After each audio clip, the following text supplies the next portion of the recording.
राज्यसभा में खाद्य सुरक्षा विधेयक पारित होने से पहले इस पर लंबी बहस चली। विधेयक पर हुई चर्चा का जवाब देते हुए केंद्रीय मंत्री केवी थॉमस ने कहा कि इस योजना को लेकर राज्यों को किसी भी तरह की शंका नहीं होनी चाहिए। That the federal system of this country will be totally protected.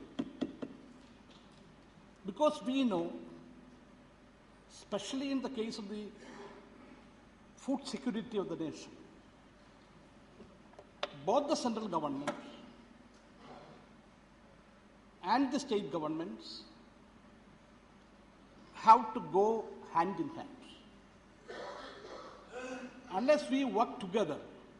विपक्ष के नेता अरुण जेटली ने सरकार द्वारा इस मामले में अध्यादेश लाने की मंशा पर सवाल उठाया। 30 दिन में तो कुछ होने वाला नहीं था, लेकिन इस 30 दिन की प्राथमिकता ये थी कि शायद कोई राजनीतिक संकेत देना चाहता था कि किसी राज्य सरकार को कहे कि एक सांकेतिक कार्यक्रम कर लीजिए आप। अब किसी की राजनीतिक उपलब्धि हो या राजनीतिक संकेत देना है, वो ऑर्डिनेंस इशूइंग पावर को जस्टिफाई नहीं करता।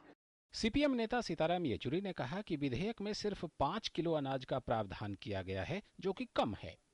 अब पैसे की कमी नहीं है, वो पैसे वसूल करिए और इसको विस्तारित करिए, पहली बात। दूसरी बात, आपने कहा कि 5 किलो देंगे प्रति व्यक्ति।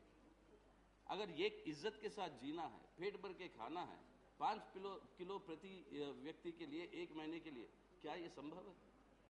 बसपा अध्यक्ष मायावती ने कहा कि विधेयक में दलितों एवं पिछड़ों के लिए अलग से प्रावधान होने चाहिए। जो कीमत तय की गई है, उसकी आधी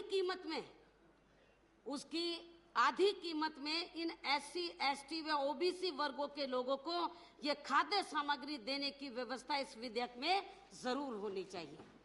लोकसभा में पिछले सोमवार यानी 26 अगस्त को ही खाद्य सुरक्षा विधेयक पारित हो चुका है।